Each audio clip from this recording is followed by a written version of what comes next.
Okay, good afternoon, Bethany. I have to say, absolute pleasure to get a bit of time with you. We've only really known each other for a short period of time through the IOSH Northern Ireland Branch Committee.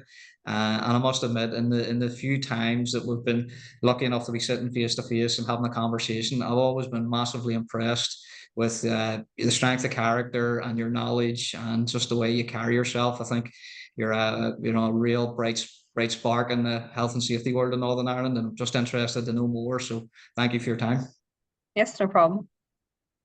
Well, I suppose if you don't mind, Bethany, I'd be really interested in your background. You know how you got into health and safety. What took you down this road?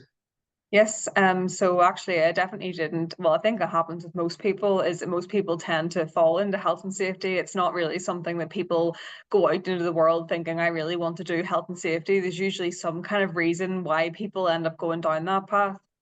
For me, I studied mechanical engineering at Queen's. So I did a 5-year master's course at Queen's University, and there was a health and safety module as part of that.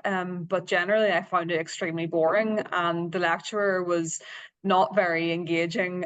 There wasn't really, I didn't feel like it was very valuable. So it wasn't something that I ever really saw myself doing. So Yes. I went into a role in a foundry as a quality engineer, and I was there for about a year, and I didn't really enjoy it. It was very repetitive. It was very niche. There was a very small area of the business that you were involved in, and you didn't really get to experience anything outside of that. So whenever there was a health and safety advisor within the business and he was leaving to go to a new role, and so they were advertising internally for health and safety. And like I say, it wasn't something I'd ever considered, but whenever I saw it come up, I'm not sure why, but at the time it just seemed like the right idea to apply for it. So I did, and there was only 2 applicants within the business, myself and another individual. He actually had slightly more experience kind of with helping the health and safety advisor than I had previously. But obviously, when we interviewed, they picked me for the role, and as part of that, I had to complete my NEBOSH certificate. So that was kind of my first stage. Was I did that pretty quickly after starting that role, and that was kind of my first steps into health and safety, and actually found it extremely valuable. It's a very good kind of starting point. You know, it covers a lot of the important legislation, it covers a lot of the important information in a basic overview. But when coming in with no experience, I found it extremely helpful. And I was also very lucky to have the health and safety manager whenever I first started. He was extremely knowledgeable. He'd been in the business for like 30 years. He actually started as a forklift operator on the shop floor and worked his way the whole way up to health, safety, and training manager. His practical experience and knowledge was invaluable to me when I was first starting out. You know, he took the time, who brought me through information, who spent time with me, brought me to do risk assessments, all that sort of thing in person, which definitely helped me develop, initially. And he then left to pursue a new role in a different business. And then the new health and safety manager as well, and the other team members that I had there were really, really helpful to me to kind of shape me in the early kind of, time of me doing health and safety. But overall, I didn't particularly enjoy that business. So I ended up moving from manufacturing into construction, which was another big jump, definitely in the health and safety world, but it definitely keeps things interesting. So I've been in my construction role now for coming up to 2 years. Good. Very good. I would say that's really interesting background. A lot to unpack there. And I have to give you massive credit. I really appreciate the honesty and saying about the health and safety module in your mechanical engineering master's degree and how you didn't enjoy it. And I really appreciate that honesty. It's very interesting. The NEBOSH General Certificate, and you said, good qualification. I agree. It's a great entry level qualification to get into health Yeah. and safety. If you don't mind me asking, how did you feel at the end of it for undertaking risk assessments on your own? And I do appreciate, you had that really good advice to draw upon, the Yeah. expertise, the practical knowledge there. But if Yeah. you don't mind, just out of interest, how did you find, Yeah. putting the pen to paper for your own commencing risk assessment process? I think definitely the help that I'd had. Actually, by the time it came to the end of my course, my original manager wasn't with the business, and I was completely on my own because they didn't have a new manager in for some time. So there was definitely a shock to the system where it went from, okay, you have somebody who's extremely knowledgeable, been with the business a very long time, to now you're on your own and you have to kind of make it work for a month or two before the new Yes. person starts. So there were risk assessment reviews to do and like all that sort of thing. So I was definitely lucky that I'd had kind of that help and the guidance before. But the actual kind of NEBOSH certificate, I won't lie to you.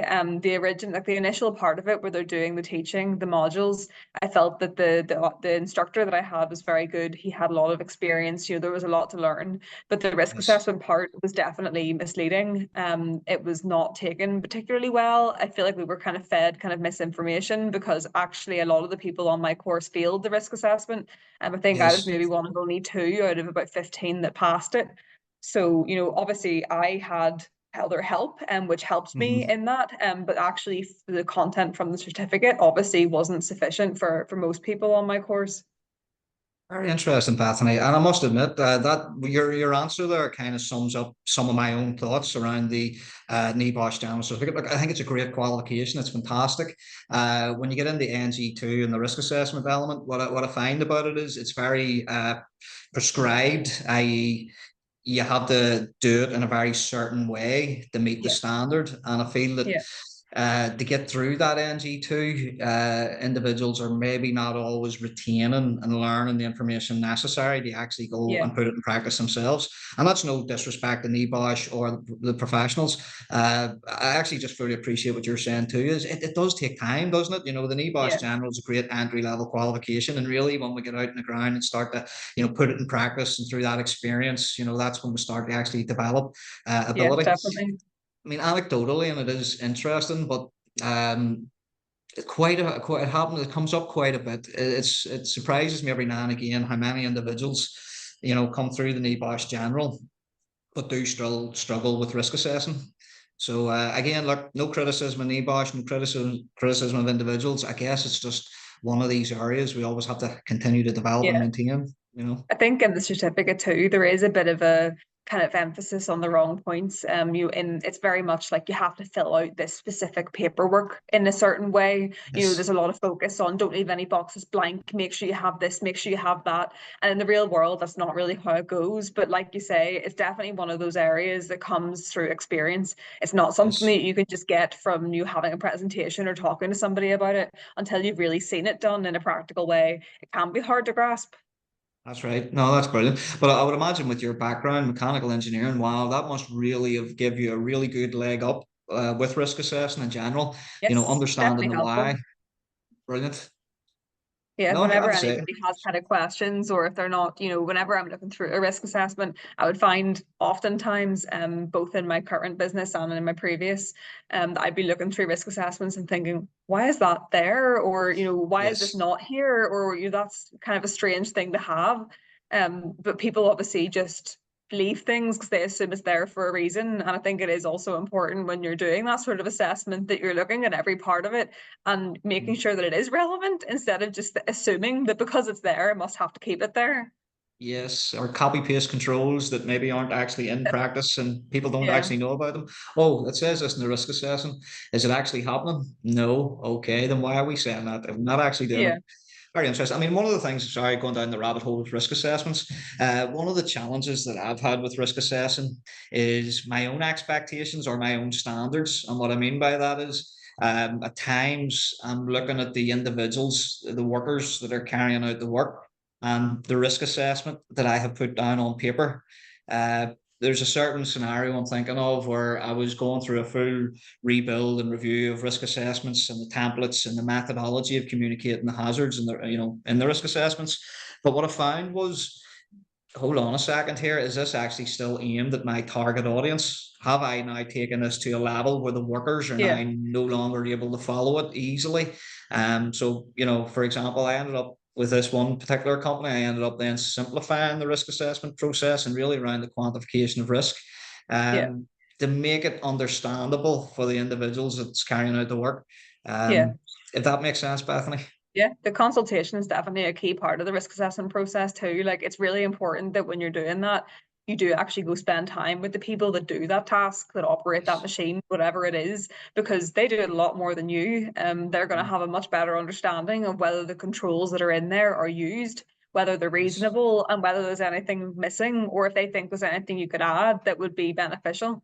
But That's right. again, it's also key to make sure that whatever's in there, they understand what that actually means.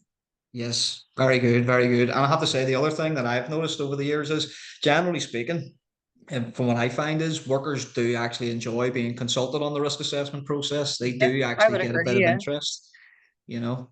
Isn't it interesting? And I say I'm not criticizing anybody, but as we know, there's many risk assessments out there that live in digital folders, and the workers never really see them. They never get opportunity to see them and scrutinize them. And Yeah. I often feel that whether it's a challenge for resource or whether it's a challenge for just time, energy, and effort, but really is missing a trick. By getting that Yeah. risk assessment consulted, geez, that's where the magic's happening. Yeah, definitely. Because in my last job, whenever I was a quality engineer, I didn't even know what a risk assessment was. I'd never been shown one. I'd never signed off on one. No one had ever told Mhm. me anything that was in place for any of the work, really, aside from the Yes. fact I knew I had to wear my safety shoes. I knew I had to wear a bump cap in certain areas, but I didn't know why. I didn't know where that came from, who defined that. I think there is definitely an area there where if you don't pass it on, it's just a box ticking exercise, but you're not going to get any value. Completely agree. Very well put, Bethany. That's brilliant stuff. Here, if you don't mind if I change tact a wee bit, yeah, I mean, just very interested in some of your career objectives or your mission statements, some of the things that you hope to achieve over the duration of your career. Yeah, I mean, I'm working towards my NIBOSH diploma at the moment. I had kind of looked at alternative options from that just to see, because like I said, I've done the NIBOSH General Certificate for Health and Safety and thought it was great. But then I did the NIBOSH Environmental certificate and I didn't find it anywhere near as useful. The content was Okay. very high level and it didn't really Yes. cover any of the specifics. It was a lot of biology, like water cycles and Mhm. things where that's not relevant to your practical business. I felt that the Yes. health and safety certificate was a lot more relevant. So that's why when I was looking at what kind of level 6 qualification I wanted to do, I knew the NIBOSH was there, but I was looking at other Yes. options. I didn't personally feel that an MVQ was right for me because I wanted to actually learn instead of just Yes. demonstrating that I knew stuff. I wanted to actually Yes. continue to progress my knowledge, and I felt the diploma was a better kind of avenue for that. But then there used to be is it NCRQ, and I liked the way that Yes. theirs was laid out in that it was more kind of modular and coursework. And it's Mhm. great that Mhm. NIBOSH has moved away from the exam and the dissertation to that kind of a same sort of assessment, the open book format, but Yes. it's also pretty rough in terms of the length of the assessments and kind of the level of detail that they want in that. So I've got my first assessment in a couple of weeks and I'm definitely not looking forward to that particularly. But I definitely want to gain that kind of level so that I can go for my graduate membership of IOSH because I do think that Yes. there's great value in that. So that's definitely one goal I want to achieve is to work my way to through the IOSH kind of categories, so that I'm kind of interacting with the people that are doing the same thing as me and hopefully at some point share kind of my knowledge with new people coming in. I think that's definitely an area I love kind of training and kind of showing new people. At some point I potentially like to go into more kind of training or like teaching people, the NEBOSH or other kind of safety modules. I'm not sure, but I like, I think it makes a big difference when you have a trainer who's passionate about what they do and makes it a lot Yes. more interesting. And I would like to do something like that to try and get more people interested. I like giving people an opportunity because I went into health and safety with no previous background and have definitely found it so much more interesting than Mhm. what I was doing before. It's given me so many kind of opportunities in my career to Yes. progress and see new things and you'd see oversee a whole business instead of just a small area. I would love to kind of offer that opportunity to somebody else to take on somebody with little to no experience and let them develop into whatever that looks like.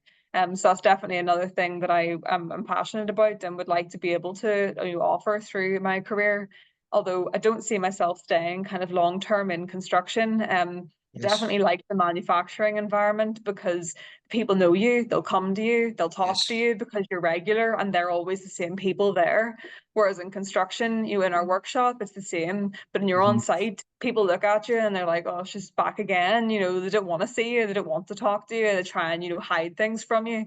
So I definitely prefer the kind of more inclusive feel, I guess, in a manufacturing environment versus construction.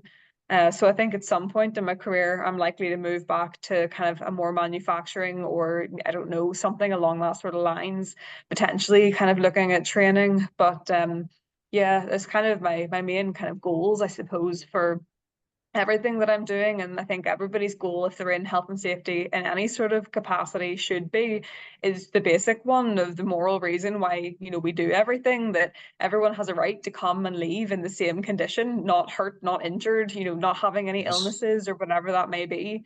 And that's always the goal. I want to work with people to make sure that their Yes. job's not made harder by what we're asking them to do, and Yes. try to put stuff in the way that makes it more challenging. But the primary reason is that I'm going to work with you, make your life as easy as possible, but also keep you safe and in one piece and not with ill health.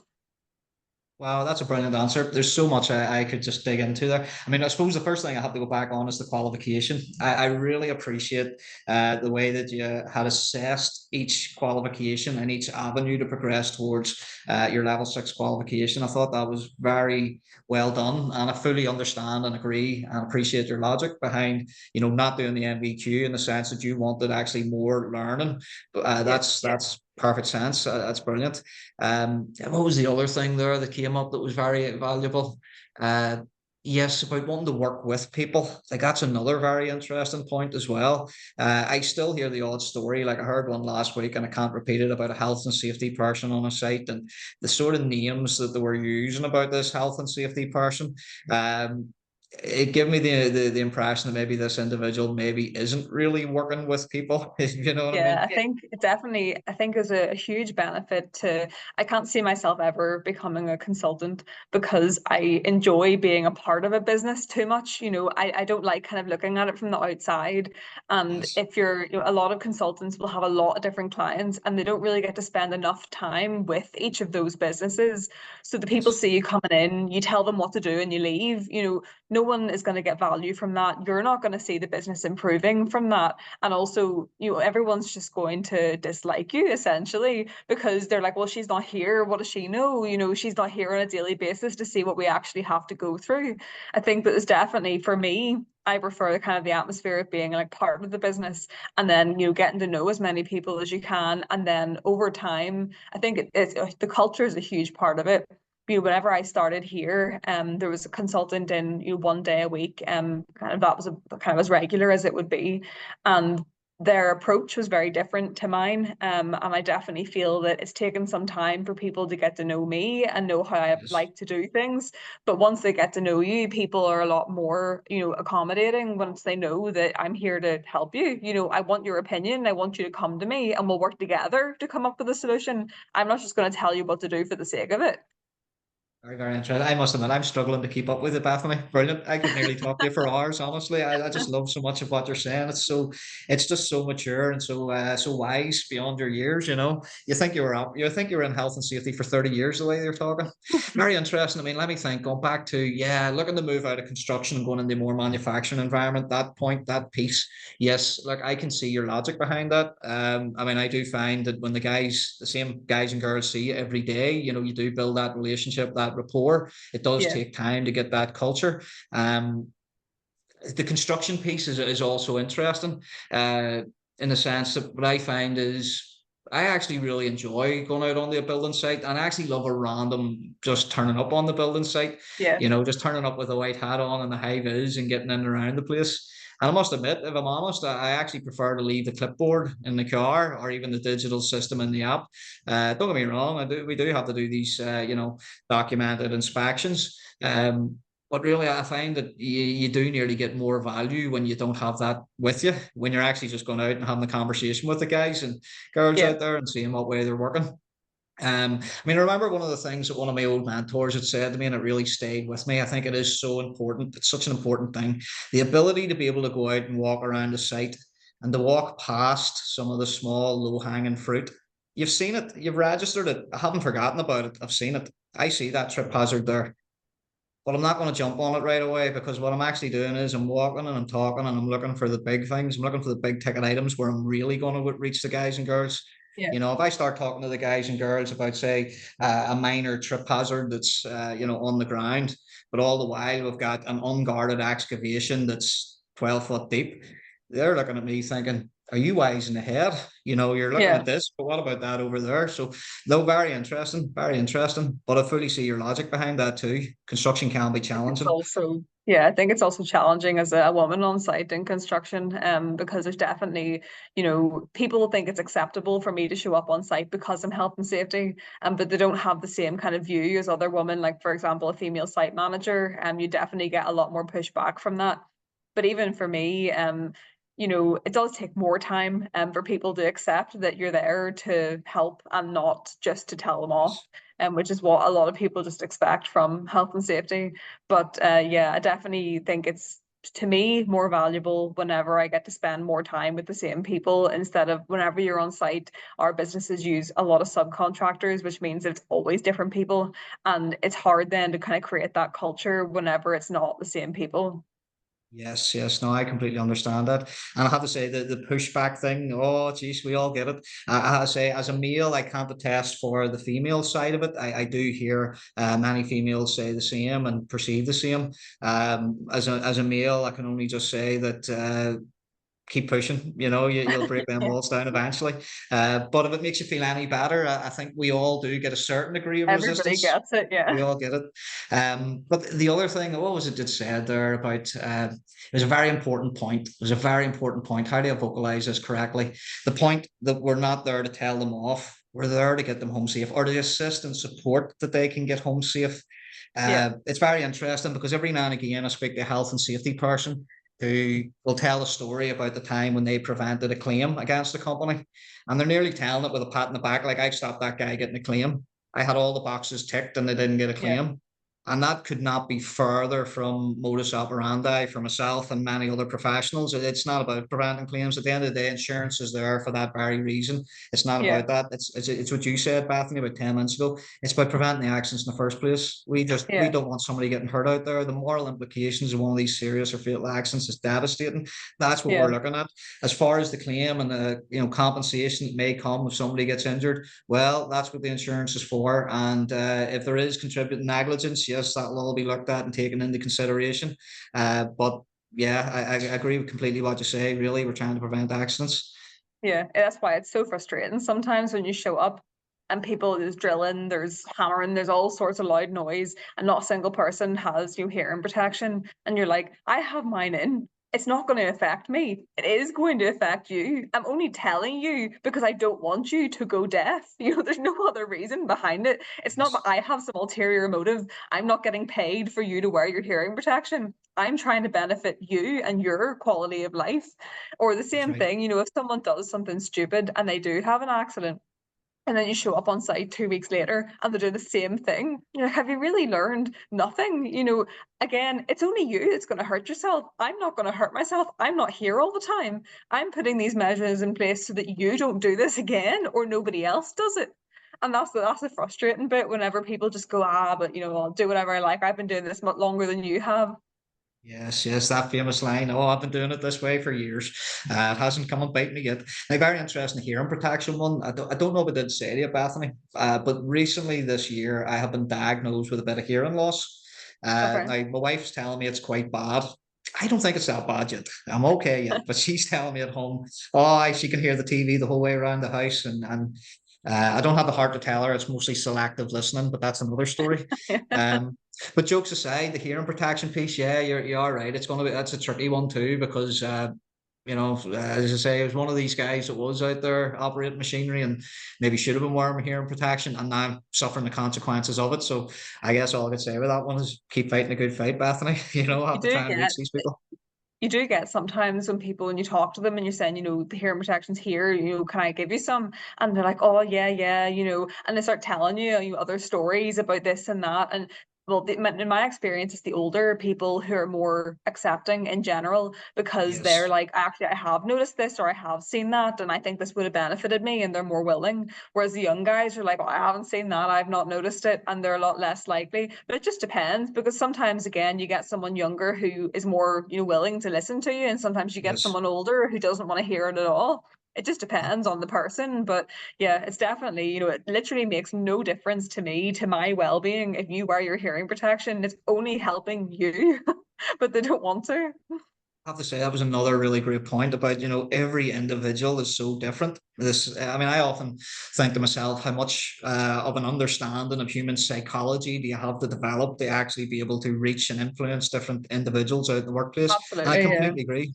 Completely agree. In my experience, you'll have some of the older generation, they've all got the bad knees, they've all got the hearing damage, they've all got dermatitis, they've all got all these different ailments and injuries, all through wear and tear over the years working on site. Yeah. And you could have a room filled for training. You could have the older generation and the younger generation. And there's an example recently. The older generation were actually talking about how great it is that these young people are getting, all this training provided to them. They're saying it's such a great thing, and they're supporting it because they wish they had have got all this information when they were starting out. Yeah. It's very, very interesting. But then I do agree, the same token with the younger generation. I come up against some young people that are very, very mature for their age. They've been doing NVQs and professional qualifications, and they're doing their own health and safety modules, and they do care, they do want to get home safe, and even they're strong enough to refuse work if they feel it's dangerous or they haven't been provided Yeah. the right access equipment. They're strong enough to stand. But then I must admit, I'm fully well aware, and I guess I was one of these people, one of these other types of young people, uh, that really, it's a hard to reach them. Now, forgive me, I've just got the warning. We've got 10 minutes left, and we're through two of the questions, such as the enjoyment of the conversation thus far. So forgive me, I'm going to have to move on very quickly. But Yeah. Yeah. if you don't mind, Bethany, what would be some of your biggest challenges so far? I think definitely one was moving from, obviously moving from quality into health and safety. So whenever I'm managing, the ISO systems, the quality background will, it does benefit me, because even if I'm not directly relevant or I'm not directly responsible for managing the quality, at least I have experience with, what that quality management system looks like, what the requirements are. But for managing the rest of the system, or just managing health and safety in general, it was a huge jump, like a very, very steep learning curve.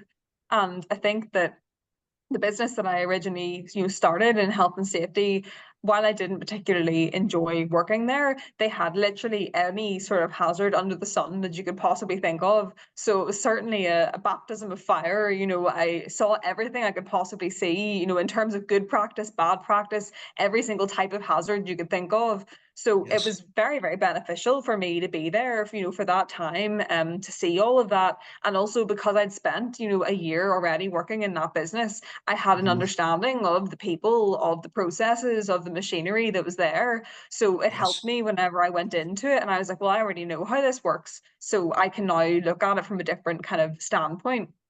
But it was definitely a huge learning curve. There's all this legislation, there's all these things that I don't know about, there's all these systems to learn.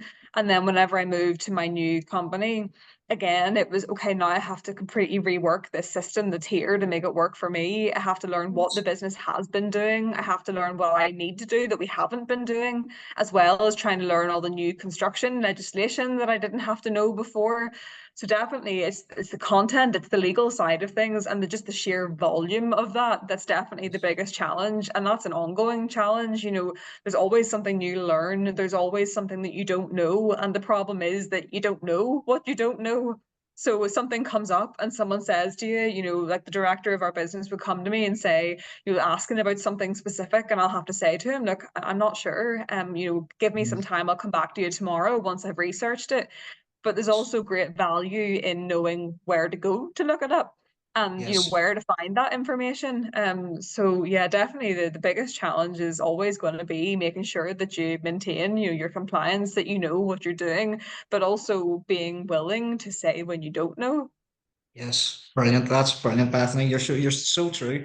In a sense, we just can't know it all. We really can't. And with the ever changing legislation, regulations, best practice, what good looks like, and incidents take place, and things is always changing, and we have a lot of work to do to continue to develop and maintain competence. I completely Yeah. agree.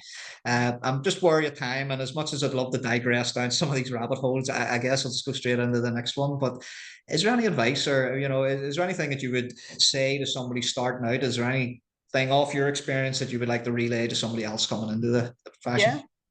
I think that, like I said, for me, my initial kind of introduction to health and safety was, well, that's boring. Like, I'm never going to consider that. And that's always going to be, until you actually start doing something or start learning more about it. it's very easy to dismiss it. And I think that it's important that, if it's something that you think you may be interested in, or it's something that you already know you have an interest in but don't know much about, give it a try. Don't discount something before you've learned more. Also, you need to accept that there's always learning to do. There'll be a training course, but that's not going to make you an expert on that subject. Always look for the next thing. You always look to develop yourself. Try not to just sit stagnant. Yes, once I've completed my diploma, technically that's kind of the high level. I could stop there, but I don't want to do that. It's beneficial to me and to my business to continue to develop, to continue to learn. And I think that it's really important that you do that, as well as Yeah. just, if you think you're interested, just give it a go. What's the worst that can happen? Very true. You're very true, because I mean, one benefit from health and safety qualifications and is the translation back into other job roles. I don't get me Yeah, wrong. I'm not saying that that is the path. I would like to think that most health and safety people, when they take on the role, they'll end up finding they love the role and they're going to get a career out of it. But it is one job role that pretty much every production and operations manager and project manager all need to have an understanding of health and safety. Uh, yeah. so yeah, I would completely agree. If you have any sort of interest at all, why not take a run at it? Take a run But at it, also, and it if it's could not take for you you, anywhere. that's right. And every business needs someone that understands health and safety, like whether that's a small business that has a consultant that comes in once a month or whatever it is, or a huge business where you're managing multiple sites. Like, if you're in a role and you're not enjoying it and you're looking for something new, I'm not saying obviously just go for health and safety, because anyone can do it. Like, it's challenging, it takes a It's lot of challenging. time, a lot of effort, and you have to have the right attitude to be good at it. But you will be able to go into any business, and everybody has a need for that. There's never going to be something else Mhm. that comes in that replaces a health and safety advisor. No, you're right. There's no amount of AI is going to solve any of these problems when you're talking about the behavior of people and the human factor. Is Yeah. I have to say, Bethany, brilliant. I could talk for hours. I really could. I could go down the rabbit hole with consultants with you and many other topics. I really could. I'm aware of the time though. Yeah, I suppose before we wrap up, I must admit, Bethany, an absolute consummate communicator. Your communication is fantastic. You make one hell of a trainer if you ever decide to go down that road, Well, because you've thank had you. me highly interested in everything you've got to say. Um, I suppose, look, I guess, is there any question you'd like to ask me before we wrap it up? Um, at the moment, no. I think obviously we've had chats outside of here too, and it's always good to find someone else. I think in my role, I'm the only health and safety, individual in my business, and it's always very interesting and inspirational to speak to someone else who also is passionate about what they do.